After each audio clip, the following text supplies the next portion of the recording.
আসসালামু আলাইকুম ওয়া রাহমাতুল্লাহি ওয়া বারাকাতুহু। আলহামদুলিল্লাহ নাহমাদুহু ওয়া নাস্তাঈনুহু ওয়া নাস্তাগফিরুহু ওয়া নু'মিনু বিকা ওয়া নাতাওয়াক্কালু আলাইকা মিন শুরুরি sayyi'atina a'mali man yahdihillahu ta'ala fala mudilla lahu wa asyhadu an la ilaha illallah wahdahu la syarika lahu wa asyhadu anna muhammadan abduhu wa rasuluhu amma ba'd. A'udzu billahi minasy syaithanir rajim. Bismillahirrahmanirrahim. Qul huwallahu ahad, Allahus samad, lam yalid wa lam yulad wa lam yakul lahu kufuwan ahad.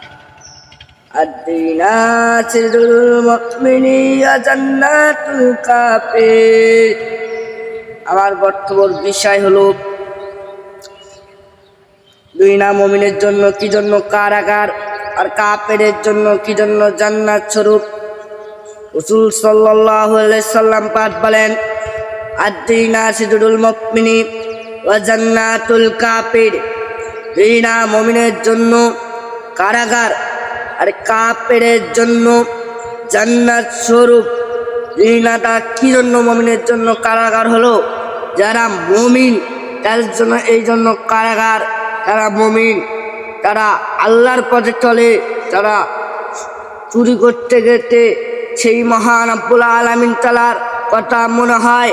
আমি এই জিনিসটা মানুষের বলা উচিত। আল্লাহ পাক সুবহানাল্লাহ তাআলা পাক এই দৃশ্যটা যদি আমার জ্ঞাতে সুবহানাল্লাহ তাআলা পাক কিয়ামতের মাঠে এর ওসিলাও আমার জাহান্নামে দিতে পারে। কোনো ব্যক্তি যারা মুমিন তারা মানুষের ক্ষতি করার সময় সেই মহান রব্বুল আলামিন তাআলাতে স্মরণ করে যে আমি মানুষের ক্ষতি করছি, আল্লাহ তাআলা মাত্র দেখলে সেই সুবহানাল্লাহ তাআলা পাক কিয়ামতের মাঠে এর ওসিলায় আমার জাহান্নামে দিতে পারে। এবং তারা চুরি বাটপারি করতে ভয় পায় এবং তারা নিশা পানি খায়। তারা মুমিন, নিশা পানি যদি খাইতে ধরে সেই মহান রব্বুল আলামিন তাআলার যদি কথা মনে হয়, তারা খাইতে পারে না। তারা মনে করে আমার যদি এই বিড়িটা খাওয়ার পর মৃত্যু হয় এবং এই মৃত্যুটা হলে আমি সরাসরি জাহান্নামে যেতে পারি, আমি সারা বছর নামাজ পড়েছি, এই নামাজ আমার কোনো কাজে আসবে না। কোনো ব্যক্তি যদি একটা বিড়ি টান মারে 40 দিনের তার ইবাদত কবুল হবে না। 40 দিনের ইবাদত তিনি কবুল হবেই না। তার যদি আল্লাহর কাছে তাই ক্ষমা চায়, আল্লাহ তাকে ক্ষমা দিবে না।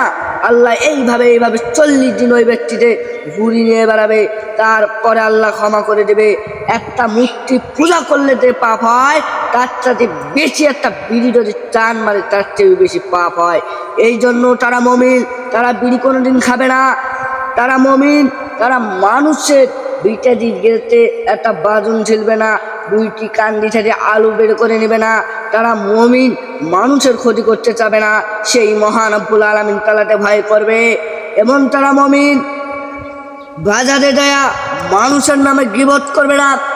হাদিসের মধ্যে এসেছে লা ইয়াকুলুজ জান্নাতা কাত্তাত। তারা গীবত করবে এবং তারা জান্নাতে যেতে পারবে না।